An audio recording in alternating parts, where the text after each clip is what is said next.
ಆರೋಗ್ಯ ಕ್ಷೇತ್ರ ವ್ಯಾಪಾರೀಕರಣವಾಗುತ್ತಿರುವ ಈ ಸಂದರ್ಭದಲ್ಲಿ ಸಮಾಜದಲ್ಲಿ ವೆಲ್ನೆಸ್ ಹೆಚ್ಚಿಸಲು ಸೇವಾ ಮನೋಭಾವ ಹೊಂದಿರುವ ವೈದ್ಯರುಗಳ ಸೇವೆ ಅಗತ್ಯ ಹೆಚ್ಚಾಗಿದೆ ಎಂದು ಆರೋಗ್ಯ ಮತ್ತು ಕುಟುಂಬ ಕಲ್ಯಾಣ ಸಚಿವ ದಿನೇಶ್ ಗುಂಡೂರಾವ್ ಅಭಿಪ್ರಾಯಪಟ್ಟರು.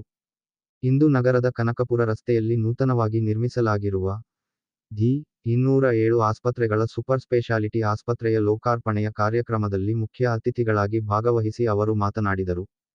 ಆರೋಗ್ಯ ಕ್ಷೇತ್ರದಲ್ಲಿ ಸೇವಾ ಮನೋಭಾವನೆ ಇರಬೇಕು. ನಮ್ಮಲ್ಲಿ ಜಯದೇವ, ಕಿದ್ವಾಯಿಯಂತಹ ಅತ್ಯುತ್ತಮ ಆಸ್ಪತ್ರೆಗಳಿವೆ. ಆರೋಗ್ಯ ರಕ್ಷಣೆಯಲ್ಲಿ ಸರ್ಕಾರದ ಜವಾಬ್ದಾರಿ ಹೆಚ್ಚಿದ್ದು, ಆರೋಗ್ಯವಂತ ಸಮಾಜ ನಿರ್ಮಿಸುವುದು ನಮ್ಮ ಗುರಿಯಾಗಿದೆ. ಇದನ್ನ ಸರಕಾರದಿಂದ ಮಾತ್ರ ಸಾಧಿಸಲು ಸಾಧ್ಯವಿಲ್ಲ.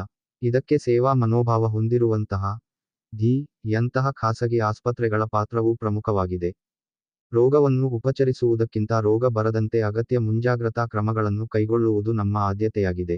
ರೋಟರಿ, ವ್ಯಾಸ ಹೀಗೆ ಹಲವರು ಸ್ವಯಂ ಸೇವಾ ಸಂಸ್ಥೆಗಳ ಜೊತೆಗೂಡಿ ಸಮಾಜದ ಅಶಕ್ತ ಹಾಗೂ ಆರ್ಥಿಕವಾಗಿ ದುರ್ಬಲವಾಗಿರುವ ಜನರ ಆರೋಗ್ಯ ಕಾಪಾಡಲು ಮುಂದಾಗಿರುವ ಡಾ. ಚಂದ್ರಶೇಖರ್ ಮುನಿಯಪ್ಪ ಅವರ ಕಾರ್ಯ ಶ್ಲಾಘನೀಯ. ಆರೋಗ್ಯ ಕ್ಷೇತ್ರ ವಾಣಿಜ್ಯೀಕರಣವಾಗುತ್ತಿದೆ. ಇಂತಹ ಸಂದರ್ಭದಲ್ಲಿ ಸೇವೆಯ ಮನೋಭಾವನೆ ಹಾಗೂ ಕೈಗೆಟಕುವ ದರದಲ್ಲಿ ಉತ್ತಮ ಸೇವೆಯನ್ನು ಒದಗಿಸುವ ನಿಟ್ಟಿನಲ್ಲಿ ವೈದ್ಯರೇ ಸ್ಥಾಪಿಸಿದ ಆಸ್ಪತ್ರೆಗಳ ಅಗತ್ಯತೆ ಹೆಚ್ಚಾಗಿದೆ. ಸೇವಾ ಮನೋಭಾವನೆ ಇಲ್ಲದೇ ಇದ್ದಲ್ಲಿ ಉತ್ತಮ ವೈದ್ಯರು ಆಗಲು ಸಾಧ್ಯವಿಲ್ಲ ಎಂದು ಅಭಿಪ್ರಾಯಪಟ್ಟರು. ಹೃದಯಜ್ಯೋತಿ ಯೋಜನೆಯಿಂದಾಗಿ ಸರಿಯಾದ ಸಮಯದಲ್ಲಿ ಚಿಕಿತ್ಸೆ ಪಡೆದು ಪ್ರಾಣ ಉಳಿಸಿಕೊಳ್ಳುತ್ತಿದ್ದಾರೆ. ಗುರುದೇವ್ ರವಿಶಂಕರ್ ಗುರೂಜಿ ಮಾತನಾಡಿ, ಆರೋಗ್ಯವಂತ ಸಮಾಜ ನಿರ್ಮಿಸುವುದು ಪ್ರತಿಯೊಬ್ಬರ ಕರ್ತವ್ಯವಾಗಿದೆ. ಉತ್ತಮ ಶಿಕ್ಷಣ ಇದ್ದರೆ ಆರೋಗ್ಯ, ದೇಶದ ಬೆಳವಣಿಗೆಗೆ ಸಹಕಾರಿಯಾಗಲಿದೆ. ಮನಸ್ಸು, ದೇಹ, ಶರೀರ, ಜೀವನ ಶೈಲಿ, ನಡೆ, ನುಡಿಯಿಂದ ಆರೋಗ್ಯ ಕಾಪಾಡಿಕೊಳ್ಳಬೇಕು. ಆಸ್ಪತ್ರೆಯ ಸಿಇಒ ಡಾಕ್ಟರ್ ಚಂದ್ರಶೇಖರ್ ಚಿಕ್ಕಮುನಿಯಪ್ಪ ಮಾತನಾಡಿ, ಸಮಾಜದ ಆರೋಗ್ಯಕ್ಕಾಗಿ ವೈದ್ಯರು ದೊಡ್ಡ ಪಾತ್ರ ನಿರ್ವಹಿಸಲಿದ್ದಾರೆ. ಜನರ ರಕ್ಷಣೆಗೆ ವೈದ್ಯಕೀಯ ಸಮೂಹ ನಿರಂತರವಾಗಿ ಶ್ರಮಿಸುತ್ತಿದೆ. ಆರೋಗ್ಯ ರಕ್ಷಣೆಗೆ ಸರ್ಕಾರದ ಜೊತೆ ಖಾಸಗಿ ವಲಯದ ಪಾತ್ರ ಮಹತ್ವದ್ದಾಗಿದೆ. ಸಮಾನ ಮನಸ್ಕ ವೈದ್ಯರು ಜೊತೆಗೂಡಿ ಈ ಆಸ್ಪತ್ರೆಯನ್ನು ಪ್ರಾರಂಭಿಸಿದ್ದೇವೆ. ರೋಗಿಗಳಿಗೆ ಕೈಗೆಟಕುವ ದರದಲ್ಲಿ ಅತ್ಯುತ್ತಮ ಸೇವೆಯನ್ನು ನೀಡುವುದು ನಮ್ಮ ಗುರಿಯಾಗಿದೆ.